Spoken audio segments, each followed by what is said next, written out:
여러분, 최근 뉴스를 보시면 어떤 생각이 드시나요? 또 물난리네, 예전에는 이렇지 않았는데 라는 생각 많이 하셨을 겁니다. 2025년 7월 19일 경남 산천군에서는 나흘 동안 무려 759mm의 비가 쏟아졌습니다. 이게 얼마나 엄청난 양인지 아시나요? 우리나라 연평균 강수량이 1300mm 정도인데 단 4일 만에 1년 강수량의 절반 이상이 내린 거죠. 거기다가 올해만 벌써 1시간에 100mm 이상 내리는 극한 호우가 8차례나 발생했습니다. 2019년에는 1번, 2020년에는 5번이었는데 말이죠. 도대체 우리나라에 무슨 일이 일어나고 있는 걸까요? 오늘은 이 무서운 현상의 원인을 파헤쳐보고 우리가 어떻게 대비해야 하는지 알아보겠습니다. 전 세계의 수면 온도가 21도 수준으로 관측 사상 최고치를 기록하고 있습니다. 바다가 좀 따뜻해졌다고 그게 뭐가 문제야?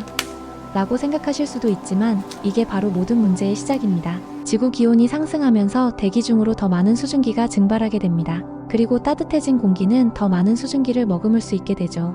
기상청 관계자의 말에 따르면 예전에는 가강수량이 40에서 50mm만 되어도 호우특보가 내려질 수준이었는데 요즘은 60에서 70mm나 된다고 합니다. 이게 바로 비의 양이 폭발적으로 늘어나는 핵심 이유입니다. 그런데 여기서 끝이 아닙니다. 열대 서태평양과 인도양의 해수면 온도가 올라가면서 우리나라 여름철 날씨 패턴 자체가 바뀌고 있습니다. 열대 서태평양 해수면 온도가 올라가면 따뜻한 공기가 상승하는 대류 활동이 늘어납니다. 그러면 저기압성 순환이 생기고 마치 풍선 한쪽을 누르면 다른 한쪽이 부풀듯이 저기압 옆에는 따뜻한 고기압이 발달하게 됩니다. 이 고기압이 바로 북태평양 고기압인데 이 녀석이 우리나라에 영향을 주면서 맑은 날이 이어지고 기온이 오르는 겁니다. 또한 인도양의 해수면 온도가 올라가면 남아시아 지역의 고기압을 발달시키고 이 고기압에서 발생한 하강 기류는 북태평양 고기압을 더욱 확장시킵니다. 그러면 고기압의 가장자리를 따라 따뜻한 수증기가 유입되면서 우리나라에 폭우가 잦아지는 거죠. 2024년 장마철에 나타난 특이한 현상이 하나 있었습니다. 바로 띠장마 양상입니다. 남북으로 폭이 좁고 동서로 긴 비구름대가 만들어지면서 해당 비구름대가 속한 지역에는 말 그대로 하늘에 구멍이 뚫린 듯 폭우가 내렸습니다. 이런 현상을 전문 용어로 선상강수대라고 부릅니다. 북태평양 고기압이 남부지방까지 확장해서 그 가장자리를 타고 수증기를 많이 머금은 남서풍이 불어들어오는 가운데 바레만 쪽의 저기압도 자리에서 북태평양 고기압과 함께 남서풍을 불어넣고 있었습니다. 거기다가 북쪽에서는 건조 공기가 강하게 내려오고 있었죠. 이렇게 성질이 아주 다른 두 공기덩어리가 충돌하면서 비구름대를 압축시키고 이것이 폭우로 이어진 겁니다. 그런데 여기서 정말 무서운 점은 바로 날씨의 양극화입니다. 비구름대가 위치한 지역에는 폭우가 쏟아지지만 그 영향권에서 벗어난 지역에는 폭염이 찾아옵니다. 같은 시도 내에서도 비가 내리는 지역과 흐리기만 한 지역이 나뉘기도 하죠. 실제로 2024년 7월에는 제주 동부에 폭염경보가 내려진 상태에서 동시에 다른 지역에는 집중호우가 쏟아지는 일이 벌어졌습니다. 이런 극단적인 날씨가 한반도에서 동시에 나타나는 것 자체가 기후변화의 확실한 신호라고 볼 수 있습니다. 그런데 집중호우로 인한 피해가 더욱 심각해지는 이유가 또 있습니다. 바로 산불 피해 지역의 존재입니다. 2025년 3월 영남 지역에서 발생한 대형 산불로 약 48,000헥타르의 산림이 초토화되었습니다. 이는 서울 전체 면적의 약 80%에 이르는 엄청난 규모였죠. 문제는 산불로 숲이 훼손되면 나무 뿌리가 토양을 붙잡는 힘이 떨어진다는 점입니다. 평소 산림은 나뭇잎에 의한 우산 효과와 나무 뿌리가 안반층까지 파고들어 뿌리가 서로 얽혀 그물망을 형성해서 흙이 움직이지 않도록 고정하는 역할을 합니다. 하지만 산불로 이런 기능들이 모두 사라지게 되면 장마철이나 집중호우 시 토양이 쉽게 무너져 내릴 위험이 있습니다. 국립산림과학원의 연구 결과에 따르면 산불 피해지에서 산사태 발생 비율이 일반 산림보다 최대 200배까지 높아진다고 합니다.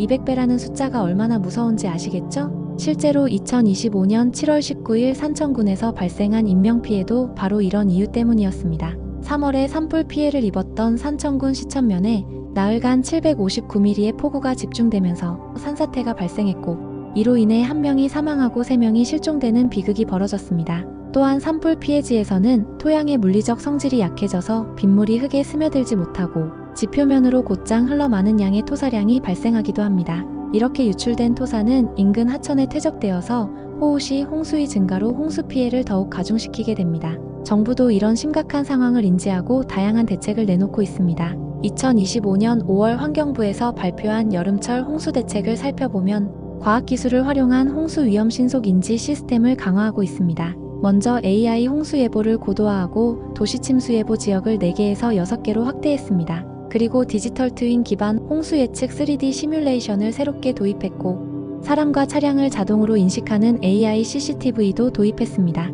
또한 홍수 정보의 폭넓은 전파를 위해서 홍수 정보 심각 단계에서 대국민 위험 전파 시스템을 강화하고 내비게이션 안내도 확대했습니다. 물리적인 측면에서도 상당한 투자가 이루어지고 있습니다. 홍수 조절 용량을 64.1억 톤에서 68.1억 톤으로 추가 확보했고, 괴산댐의 홍수기 제한 수위를 3mm에서 5.3mm로 하향 조정해서 더 많은 물을 담을 수 있도록 했습니다. 그리고 접경 지역 방류량 조절을 개선해서 대피 시간을 4시간에서 15시간까지 확보할 수 있게 되었습니다. 국가하천 하천시설 일제 점검도 강화하고 노후 제방 안정성 강화 사업도 새롭게 시작했습니다. 하지만 이런 대책들이 과연 충분할까요? 실제로 2025년 7월에 발생한 산청 지역의 피해를 보면 아직도 우리의 대비책이 부족하다는 것을 알 수 있습니다. 특히 산불 피해 지역에 대한 모니터링은 강화되었지만 실제 재해가 발생했을 때의 대응 속도나 효율성 면에서는 여전히 아쉬운 부분이 많습니다. 또한 기후변화로 인한 극한기후 현상의 강도와 빈도가 계속 증가하고 있는 상황에서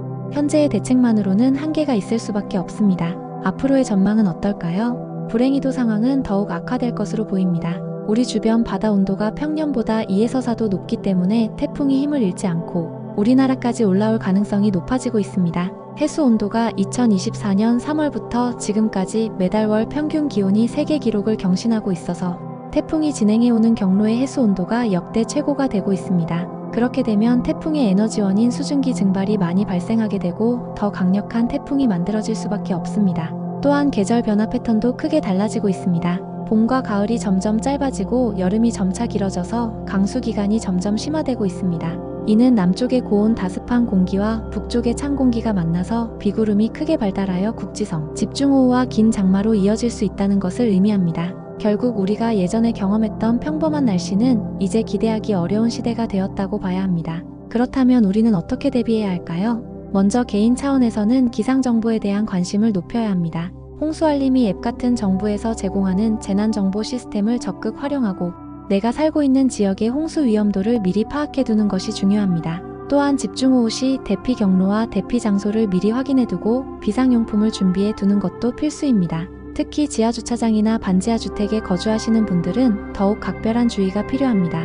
하지만 더 중요한 것은 사회 전체의 패러다임 전환입니다. 이제는 재해는 가끔 일어나는 예외적인 사건이라는 인식에서 벗어나야 합니다. 기후변화로 인한 극한기후는 이제 우리의 일상이 되었고 이에 맞는 도시 계획과 인프라 구축이 필요합니다. 특히 도시 침수 방지 종합계획과 기본계획 수립이 시급하고 홍수 취약지구 지정과 관리에 대한 전문성도 더욱 강화되어야 합니다. 마지막으로 가장 근본적인 해결책은 바로 기후변화 자체를 늦추는 것입니다. 탄소 배출을 줄이고 재생에너지를 확대하는 것은 이제 선택이 아닌 필수가 되었습니다. 개인의 노력도 중요하지만 정부와 기업의 적극적인 참여 없이는 한계가 있습니다. 우리 모두가 이 문제의 심각성을 인식하고 함께 노력해야만 미래 세대에게 안전한 지구를 물려줄 수 있을 것입니다. 오늘 이 영상을 통해 우리나라에 집중호우가 많이 발생하는 이유와 그 심각성에 대해 알아보았습니다. 기후변화는 이제 먼 미래의 이야기가 아닌 우리 앞에 닥친 현실입니다. 하지만 정확한 정보와 적절한 대비를 통해 충분히 대응할 수 있다고 생각합니다. 여러분도 오늘부터 기상정보에 더 관심을 갖고 우리 모두의 안전을 위해 함께 노력했으면 좋겠습니다. 구독과 좋아요는 더 유익한 정보를 만드는 데 큰 힘이 됩니다.